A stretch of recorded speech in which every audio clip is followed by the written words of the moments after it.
جب بھی کوئی بے وفائی کرے، قدم قدم پہ آپ کو اس کے تجربے ہوں گے، تو ایک ہی جملہ بولا کریں، اللہ تو ہے نا، اور میں آپ کو لکھ کر دیتی ہوں. اللہ آپ کو اپنا آپ محسوس کرائے گا کہ اے بندے میں ہوں تیرے لیے، تو نے مجھے پکارا، میں ہوں. وہ ایسی شکل میں غیب سے مدد لائے گا کہ آپ حیران ہو جائیں گے. کیونکہ یہ میرے ساتھ کئی دفعہ ایسا ہوا ہے کہ جن بندوں سے توقع کی کہ یہ کام میں ساتھ دیں گے وہ چلے گئے، اور اللہ اس سے بہتر لوگ لایا. کسی بھی ضرورت میں اس کو پکار کے تو دیکھیں. یہ جو ہے نا کہنا ایاک نعبد و ایاک نستعین، یہ اتنا آسان نہیں ہے. یہ زبان سے بولنا بہت آسان ہے، لیکن اس کو حقیقی معنوں میں شعور کے ساتھ کہنا بہت مشکل ہے کہ صرف تجھ سے ہم مانگتے ہیں. لالچ لوگوں سے رکھتے ہیں، زبان سے کہتے ہیں صرف تجھ سے مانگتے ہیں، اور دل میں لوگ بسے ہوئے ہوتے ہیں کہ یہ مدد کرے گا، وہ فلاں کے پاس یہ ہے. نہیں، ان چیزوں سے اوپر اٹھ جانا چاہیے. رازق کون ہے؟ اللہ ہے. مالک کون ہے؟ کس کے پاس جانا ہے؟ اللہ کے پاس جانا ہے. تو اگر وہ راضی ہے تو سبھی کچھ ہمارا ہے. تو اس لیے ہم کیا چاہتے ہیں؟ بس فوری فوری کچھ چیزیں ہاتھ میں آ جائیں، کوئی ایسے ورد وظیفے ہوں کہ جنت کما لیں، اور کوئی شارٹ کٹس ہوں کہ جس سے. تو ہم نے ہمیشہ کی زندگی جینا ہے، آخرت میں ہمیشہ کے لیے رہنا ہے. اس کے لیے اللہ تیار کر رہا ہے، چھان پٹک کے ایسے ایسے مشکلوں میں ڈال کے خالص کر کے. اور اسی لیے مومن پر وہ جو موت کی تکلیف آتی ہے نا، وہ بھی ایک پہلے میری سمجھ میں نہیں آتا تھا کہ اتنے نیک نیک لوگ اور ان پہ کیوں تکلیف آتی ہے. دل ہول جاتا ہے بعض تکلیفیں دیکھ کر، حالانکہ وہ لوگ واقعی نیک ہوتے ہیں. ہم دیکھ رہے ہوتے ہیں کہ وہ اس کے ساتھ بڑی تکلیف پیش ہے، اور اللہ کو پتا ہوتا ہے کہ وہ اس کے درجے کتنے بلند ہیں جس جگہ پہ اس نے ہمیشہ رہنا ہے. اس کے علاوہ آپ دیکھیے کہ بعض لوگ مالی معاملات میں بہت پریشان رہتے ہیں، اور جب وہ دیکھتے ہیں کہ لوگوں کے پاس بہت کچھ ہے تو اور بھی غمگین ہو جاتے ہیں، اور بھی حسرتیں پیدا ہو جاتی ہیں. اگر وہ صرف ایک حدیث یاد رکھے نا، صرف ایک، کہ ایسے لوگ یعنی جو دنیا میں غریب ہیں اور پھر بھی دین پر ہیں، اللہ کو راضی کرتے ہیں، وہ جنت میں نصف دن یعنی 500 سال پہلے چلے جائیں گے. دنیا میں قارون بھی کیا 100 سال جیا تھا؟ اگر کسی کے پاس قارون کا خزانہ بھی ہے، اتنا مال ہے، تو بھی کوئی 100 سال انجوائے نہیں کر سکتا اس سے. اور آخرت کا ایک دن کتنا بھاری ہے. تو آج اگر ہم صبر کرتے ہیں، ہمارے پاس مال کم ہے یا ریسورسز کم ہے یا تکلیف میں ہم کسی وجہ سے کہ نہیں ہے کھانے کو، نہیں ہے رہنے کو، 100 مسائل ہو سکتے ہیں، لیکن اگر صرف یہ یاد رہے نا کہ ان سب مالداروں سے 500 سال پہلے جنت میں چلے جائیں گے، کوئی غم ہی نہ رہے. ایسے سارے غریب یہ سمجھیں کہ ہم زیادہ خوش قسمت ہیں، ہم پہلے وہاں چلے جائیں گے. لیکن یہ جب ہی آئے گا نا جب آخرت کا یقین ہو. ہم کہتے تو ہیں ہمارا آخرت وہ ایمان ہے، حقیقی معنوں میں کوئی ایمان نہیں ہے. اللہ کے وعدے سچے ہیں، زبان سے بولتے ہیں سچے ہیں، لیکن دل میں نہیں اترا کہ اللہ کے وعدے سچے ہیں. کیونکہ ہمارا طرز زندگی نہیں بدلا، ہماری سوچ نہیں بدلی، ہمارے رویے نہیں بدلتے، کیونکہ ہمارا اندر نہیں بدلا ہوا. تو دنیا کا کوئی غم آخرت کے مقابلے میں کوئی غم نہیں، اور دنیا کی کوئی خوشی. اللہم لا عیش الا عیش الآخرہ فاغفر الانصار والمہاجرہ. اصل چیز ہے کہ ہماری بخشش ہو جائے. بعض اوقات اللہ تعالیٰ نے کسی کو بلند درجے دینے ہوتے ہیں. اب ہم دن رات بھی قرآن پڑھ رہے ہیں، ہم پتہ نہیں کیا کیا کر رہے ہیں، لیکن مثال کے طور پر اگر آپ کو یہ فاصلہ طے کرنا ہے، یہ کتاب سے ہی سمجھاتی، مثلاً یہاں آپ کھڑے ہیں اور یہ جنت الفردوس ہے مثلاً. اب آپ جتنی بھی نمازیں پڑھ رہے ہیں، روزے رکھ رہے ہیں، صدقہ خیرات کر رہے ہیں، اس سے آپ صرف اتنا تک پہنچ پائے ہیں، صرف اس حصے تک پہنچے ساری زندگی کی عبادت ملا کے. لیکن کیونکہ آپ مانگ رہے ہیں اور اللہ چاہتا ہے آپ یہاں پہنچے، یا آپ چاہتے ہیں اس فاصلے تک پہنچے. اب آپ کی عبادتیں ہیں ہی کوئی نہیں کہ جو آپ کو یہاں پہنچا سکیں. اب کیا کیا جائے؟ اب اللہ تعالیٰ کسی امتحان میں ڈالتا ہے، کسی تکلیف میں ڈالتا ہے، کسی کو مال کی کمی دیتا ہے، کسی کو اولاد کی دیتا ہے، کسی کو کوئی اور چیز نہیں دیتا. اگر وہ اس پر صبر اور شکر کرتا ہے تو یہ فاصلے تیزی سے یہ طے ہو کے یہاں تک پہنچ جاتا ہے بندہ. یہ جو صبر ہے اور شکر ہے، یہ دو پر ہیں جس سے مومن اڑتا ہے، اور وہ تیزی سے فاصلے طے کر کے جنت الفردوس تک پہنچتا ہے. تو بعض اوقات ہماری عبادتیں، ذکر، صدقے، خیرات یہ کافی نہیں ہوتے. کیونکہ ہم کیا کہتے ہیں, ہم نے اتنی عبادت کر لی پھر کیوں مشکل آ گئی, یہ کہتے ہیں نا اکثر, یا اللہ میں نے تو بڑی نیکی کے کام کیے پھر کیوں مشکل آ گئی. کیونکہ جب ہم ٹوٹی پھوٹی 4 نیکیاں کر لیتے ہیں تو پھر ہم کیا سوچتے ہیں کہ اب ہمیں نا کوئی مسئلہ نہیں ہونا چاہیے زندگی میں, اب اللہ کو بھی ہماری مرضی پہ چلنا چاہیے, اور جیسے ہم کہیں ویسے اللہ تعالیٰ کو کرنا چاہیے. نعوذ باللہ, یہ ہمارا ایٹیٹیوڈ یہ ہوتا ہے. اور اگر ہماری عبادتوں کے باوجود کوئی مشکل آتی ہے تو ہمیں سمجھ ہی نہیں آتی کہ پھر کیوں آ گئی. ہم تو نہیں ڈیزرو کرتے تھے یہ تکلیف, ہم تو بڑے نیک تھے. انتہائی نہ سمجھی. اللہ دراصل درجے بلند کرنا چاہتا ہے, اور آپ کہتے ہیں کہ ہم نے تو نیکیاں کر لی تھی تو پھر کیوں ہو گیا یہ. یا دوسروں کو بھی ہم دیکھتے ہیں, ہم کہتے ہیں ہائے توبہ کیا فائدہ نیکی کرنے, اتنا نیک تھا اور دیکھو کیا مشکل آ گئی اس پہ, ضرور کچھ اندر خانے برا کیا ہوگا. یہ سخت ناسمجھی کی باتیں. اللہ ہی جانتا ہے کہ وہ کس کو کس حال میں کیوں ڈال رہا ہے, خواہ وہ کسی عورت کی تکلیف ہو یا کسی مرد پہ کوئی مشکل وقت ہو یا کسی بھی طرح کا کوئی زندگی میں سٹریس ہو. بس ہر حال میں کہ یا اللہ تیرے فیصلے بڑے ہی اچھے ہیں اور سچے ہیں, بس تو مجھے عافیت میں رکھ, ایسے امتحان میں نہ ڈال کے جس سے میرے منہ سے کوئی ناشکری کی بات نکلی. وہ وقت ہوتا ہے خود کو کنٹرول کرنے کا, کہ منہ سے ایسی بات نہ نکلے جو اللہ کو ناراض کر دے, ہمارے رویے میں اور دل میں ناشکری نہ آئے کہ جو خدا کو ناراض کرے, کیونکہ زندگی کا امتحان بڑا سخت ہے. کل میری ایک اپنی پرانی اسٹوڈنٹ کے ساتھ ملاقات ہوئی, تو اس کے شادی کو کافی عرصہ ہو گیا, بچے نہیں ہوئے. تو جب مجھے ملی تو میں نے دعا دی, میں نے کہا اللہ تمہیں صالح اولاد دے. تو پھر اس نے اپنا تھوڑا سا شیئر کیا, کہنے لگی کہ ایسا ہے کہ میرے ہسبینڈ میں کچھ مسئلہ ہے. تو میں نے اس پہ کہا کہ اچھا. کہتی کہ بات یہ ہے کہ اگر بچے نہیں تو ایک مسئلہ ہے نا, اور اگر بچے ہوں تو 1000 مسئلے ہیں. کتنی خوبصورت بات ہے. ورنہ ایسی لڑکیاں سارا وقت فرسٹریشن کا شکار رہ سکتی, میری شادی یہاں کیوں ہو گئی. اب آپ دیکھیے کہ رشتے ملنا ہی مشکل ہے والدین کے لیے. ایک مثال ہے, رشتے ملنا ہی مشکل ہے. اللہ نے اگر ایک ٹھکانہ دے دیا, شوہر دے دیا, قدر کرنے والا ہے, اب اس بیچارے کے بھی بس میں نہیں. اب وہ علاج بھی کرا رہا ہے, اچھا سلوک بھی کر رہا ہے, ٹھیک ہے. اگر یوں دیکھا جائے کہ عورت کو کیا حق ہے, اور قانونی طور پر آپ دیکھیں تو ٹھیک ہے, عورت یہاں خلا لے سکتی ہے, بڑی جینوئن ریزن ہے, الگ ہو سکتی ہے. لیکن کوئی گارنٹی ہے الگ ہو کے کہیں اور شادی کرے تو لازم بچے ہوں؟ کوئی گارنٹی نہیں ہے. ٹھیک ہے, وہ اس کی اپنی چوائس, وہ کرے نہ کرے وہ ایک الگ مسئلہ. میں اس وقت قانونی بحثوں میں نہیں جا رہی, میں ایک پریکٹیکل سچویشن کو دیکھ رہی ہوں کہ ایک ماں باپ کے میں سے 5 بیٹیاں ہیں, ایک بیٹی کے ساتھ کچھ ایسا حادثہ ہو جاتا ہے. اب اگر وہ واپس آتی ہے تو پہلیوں کی بھی شادی نہیں, یہ کہاں جائے گی. نہیں, کتنے ہمارے معاشرتی مسائل ہیں. اب اگر یہ اپنے گھر میں عزت کے ساتھ بیٹھی ہے, اچھے انتظار میں دعا کر رہی ہے, ہر چیز اللہ کے ہاتھ میں ہے, اور ایک پازیٹو سوچ کے ساتھ جی رہی ہے اور خوش ہے اور مطمئن, اتنا پرسکون چہرہ اس کا, میں حیران رہ گئی. اتنے مزے سے کہتی ہے کہ بچے نہیں تو ایک مسئلہ ہے نا, بچے ہوں گے تو 1000 مسئلے ہوں گے. اس کو کہتے ہیں پازیٹو سوچ. اسی طرح اگر کسی کی شادی نہیں ہوئی, بعض اوقات کوشش کے باوجود نہیں ہو پاتی. اب اس میں بھی کچھ لوگ بہت مزریبل ہو جاتے ہیں, دن رات یہی سوچے رہتے شادی نہیں ہوئی, شادی نہیں, شادی, نفسیاتی مریض بن جاتے ہیں. کیا مریض بننے سے شادی ہو جائے گی؟ بد اخلاق بن جانے سے شادی ہو جائے گی؟ جو ہونی تھی وہ بھی نہیں ہوگی. کیونکہ لوگ جب دیکھتے ہیں ایسی لڑکیوں کو کہ جو نفسیاتی مریض بن چکی ہیں تو ان سے اور دور بھاگتے ہیں. یہ بوجھ ہو جاتا ہے نا, یعنی بد اخلاقی ایسا بوجھ ہے کہ بے وجہ اس کا بوجھ آپ کے اوپر پڑ رہا ہوتا ہے نا دوسرے شخص کا, تو ان چیزوں کو نہیں دیکھتے ہم. تو اصل کامیابی یہ ہے کہ زندگی کو ایک امتحان سمجھ کر اللہ کے ہر فیصلے پر راضی رہ کر انسان بہتری کی کوشش کرتا رہے. میں یہاں یہ نہیں کہتی کہ انسان ہر وقت کہے یہ سر پہ آ گرا تو پڑا رہے کیونکہ اللہ کا فیصلہ ہے, نہیں, اس کو ہٹانا تو ہے, لیکن اگر نہیں ہٹ پا رہا تو بھی اللہ تیرا فیصلہ ہے کہ میرے بازو نہیں ہٹا پا رہے ایک چیز کو, میں نہیں سچویشن چینج کر پا رہی, تو کوئی بات نہیں, مدد لیں آپ دوسروں کی. دوسرے مل کے بھی آپ کی حالت نہیں بدل پا رہے.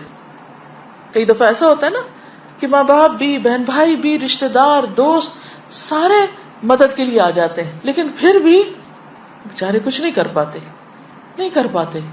پھر کیا کیا جائے؟ اللہ کی رضا پہ راضی رہے نا انسان، کیونکہ ہم بندوں سے توقع رکھتے ہیں یہ ہمارا مسئلہ حل کر دیں، اور جب وہ بےچارے نہیں کر پاتے تو پھر ان سے ناراض بھی ہو جاتے ہیں، تم ہمارا مسئلہ کیوں نہیں حل کرتے؟ بھی وہ خدا تھوڑی ہے کہ تو کر دیں گے کچھ، وہ بھی انسان ہے، وہ بھی کمزور ہے. تو بگر پکچر میں دیکھا کریں اپنے مسئلے کو، صرف اپنی ذات پہ فوکس نہیں کیا کرے. کوئی بھی مسئلہ چھوٹا ہو یا بڑا، آخرت کو ساتھ رکھ کے نقشہ بنایا کریں کہ آخرت کے مسائل، دنیا کے مسائل، ان سب میں اس مسئلے کی کیا حیثیت ہے. کچھ بھی نہیں. ہم سے زیادہ تکلیف دہ حالات میں ہیں کچھ لوگ. آپ کچھ کہہ رہے ہیں؟ ہم سب جانتے ہیں، دوسروں کو جب پرابلمس میں دیکھتے ہیں، لیکن ہمیں اپنے اندر بہت ڈر لگتا ہے کہ کہیں ہم اس پرابلم میں نہ آ جائیں، جی، کہ اللہ تعالیٰ ہمیں اس سے نہ مبتلا کر دے. بالکل. تو اس کے لیے ہمیشہ، کیونکہ مثلا مجھے بہت مسائل سننے پڑتے ہیں، یعنی مختلف لوگ مختلف طرح سے اپنے مسائل بیان کرتے رہتے ہیں. تو مومنٹ کوئی شخص سٹارٹ کرے مسئلہ بیان کرنا تو فوراً دعا پڑھنا شروع کر دیں، الحمدللہ الذی عافانی ممن ابتلاہ بہ. کثرت سے یہ پڑھا کریں. جب بھی آپ کسی کو مسئلے میں دیکھیں تو ایسا لگتا ہے نا جیسے کہیں یہ مجھ پہ نہ آ جائے، یہ ڈر لگتا ہے کہ یا اللہ میں تو کوئی بہت اچھا نہیں کہ تو نے مجھے ابھی تک عافیت میں رکھا ہوا ہے. تو فوراً شکر گزار بن جائے، الحمدللہ الذی عافانی ممن ابتلاہ بہ، کیونکہ ہر ایک کا ٹیسٹ فرق ہے. جی آپ فرمائیے.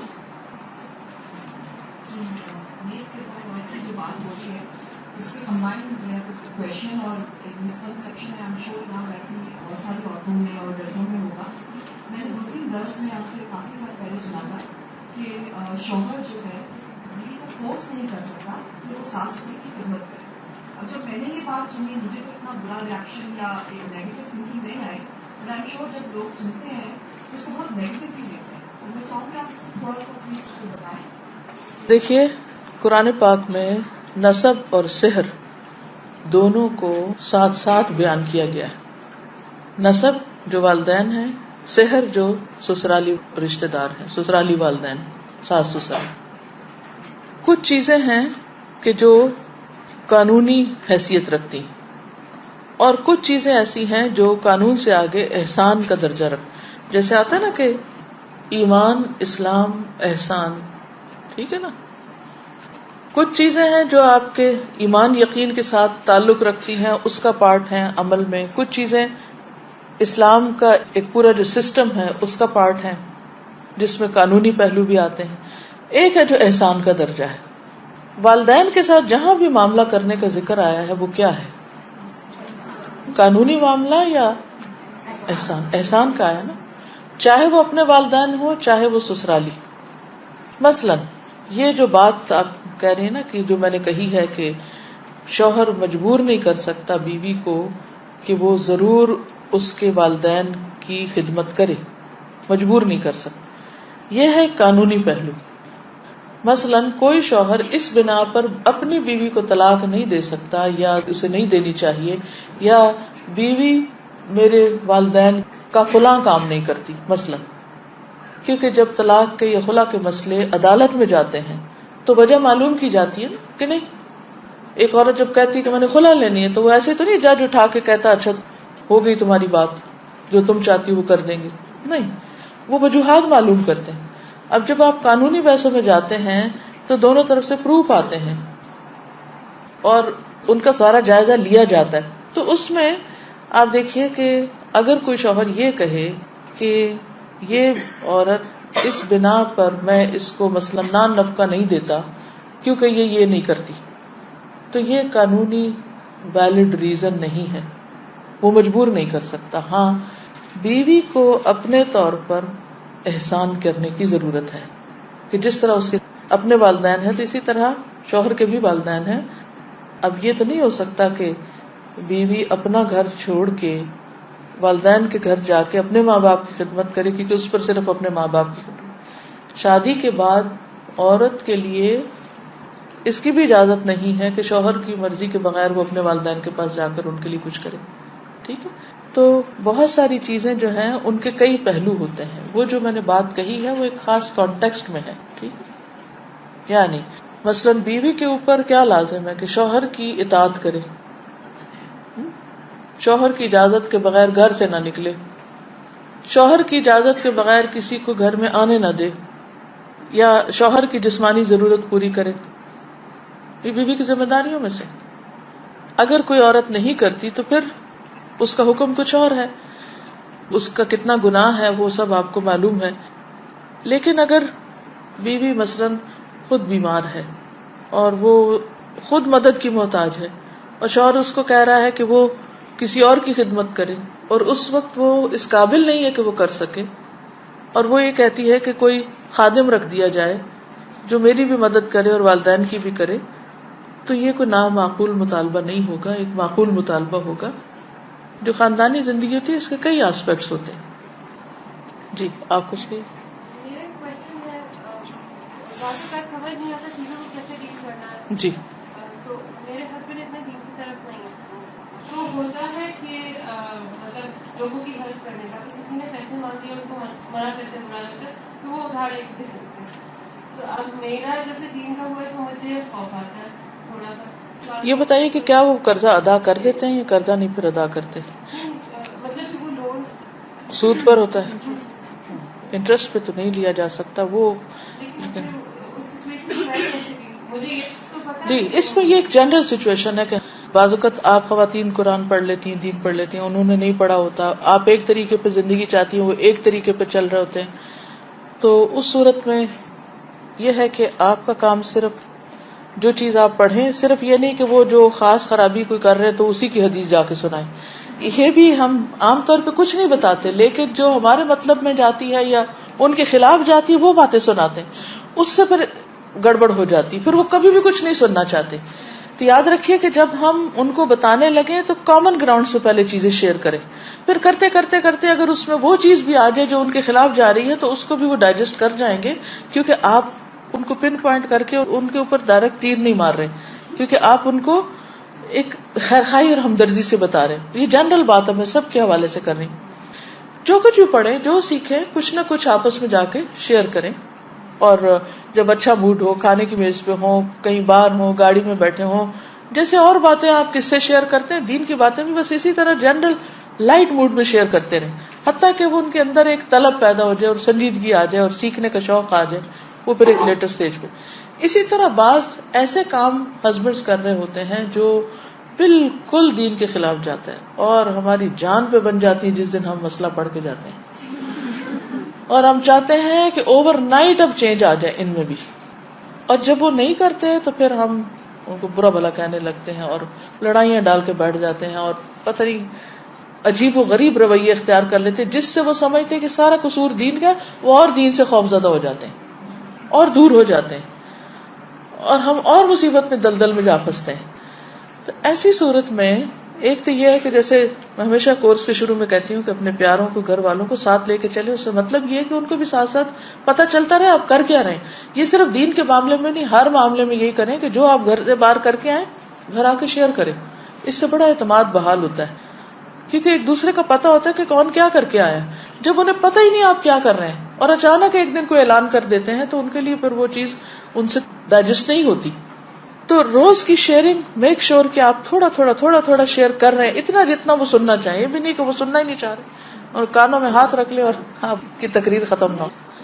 لوگ دین سے دور ہوتے ہیں صرف اس وجہ سے کہ ہم ان کے اوپر اوور ڈوزنگ کرتے ہیں.